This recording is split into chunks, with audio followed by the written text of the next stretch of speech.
You are looking at CBS 8 archive video from 1980 when former Imperial Beach Mayor Brian Bilbray tried to block the flow of the Tijuana River. People concerned about wildlife staged a sit-in and, well, tensions boiled over. Yeah, you see the brawl right here. The sewage problems in IB continue 43 years later. We cover this extensively here on CBS 8, still going on. So joining us now, we wanted to bring in former Mayor and Congressman Brian Bilbray. Good morning to you. Good morning. Hey, Brian.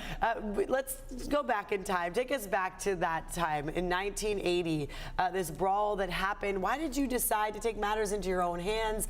What led up to all of that? What really led up to it is that while we contacted all these agencies, state, county, whatever, we kept getting this, it's not our department.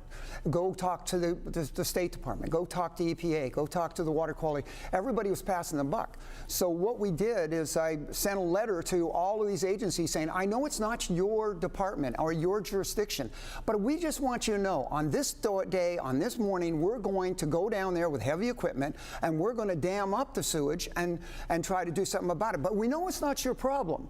And sure enough, they didn't want to be involved when they had to find an answer, but when they got a chance to go down and try to arrest somebody or give somebody a ticket, everybody and their brother showed up, and there's where the media played it. The trap was when they all showed up to give me a ticket or to arrest me, all you guys with the microphone said, well, if this is your jurisdiction, why haven't you done anything about it? And that, trying to get it up to getting people to recognize it. What led to the physical part with the environmentalists? Somebody threw a rock.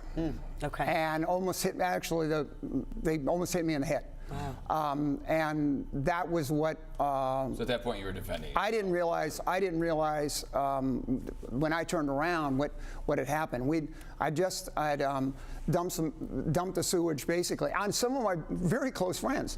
I mean, Benny Holt grew up 2 houses away from me, and the biggest issue is all the frustration actually turned out on this day, and it's really trying to just show people how absurd is this that a mayor and a council and all these people have to go out there. Tractor trailers. But what's more absurd is the fact that the problem was being ignored and people weren't taking it serious. Just looking at the video, I'm trying to decipher which one you are in this. Do you see yourself in this from? I actually have, that's me driving right there. Driving, the bulldozer. Right. That was a skip loader. That's an articulated skip loader. There you go. And my kids have more of those from gifts that people have given me over the decades. But you got to remember, I was 29 years old. Take a look at me now and see what all this exposure to the sewage can do to you. And the fact is that nobody can give us the date that the problem will be solved. Nobody can say it's going to be taken care of. The Love Canal, things that have happened, environmental disasters all over this country have been taken care of. Yeah, I was going to ask you, when you got into Congress, then what kind of actions did you take to? We actually, the big one that I worked in really was tough working with Bob Filner. But we had a bipartisan bill that said, look, the secret really came from a Mexican congressman who said, Brian, your problem is that it's not our problem. And he said, you've got to make it our problem. Well, the one thing that Bob and I figured out, that if Mexico needs sewage to be recycled to drink their next glass of water, dumping sewage, now they're losing a resource. Until Tijuana is dependent on reclaimed water, it's not a problem to them to dump. And even this congressman said, we dump, it saves us money, we don't have to pay, the problem goes to you.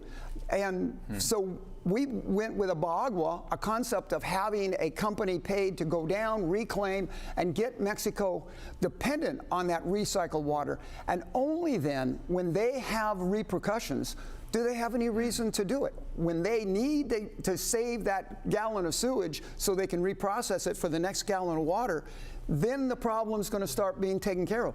Until such time, it's never going to be done. So, I mean, here we are 43 years after that incident happened. It's still going on. A lot of money has been declared to go towards the 2 countries, right? But in your opinion, I mean, you grew up there, you've dealt with this, you've smelled it for years and years. What needs to happen now? I mean, are we looking at a cleaner ocean along our border? No.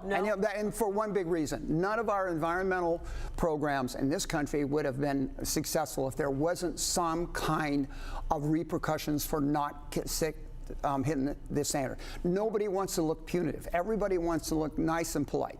The fact is, you got to look your friend in the eye and say, this can't happen. You can't have billions and trillions of dollars of commerce crossing that border. You can't have water being pumped into this watershed. And you can't get all of these benefits if you don't take care of your environmental responsibility. If we can tell our own American citizens that, we can tell our neighbors. And if somebody grew up in the Frontera, you don't do us any service along the Frontera by having a double standard. You should, Imperial Beach, San Ysidro, and South Bay is just as important, has the same constitutional rights to a clean environment as La Jolla or Rancho Santa Fe.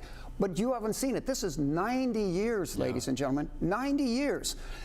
It is a constitutional violation. 14th Amendment, Supreme Court's rule. You have, everyone has an equal protection under the law, and the environment is essential in that. They're violating the constitutional right on. You want to know the answer right now? Why are we sending 488 billion gallons of water in, based on an accord we did in Mexico City in '85, and I was there, where Mexico promised none of that water would come back polluted, and nobody wants to say, oops, they're violating this agreement, maybe we shouldn't be sending down.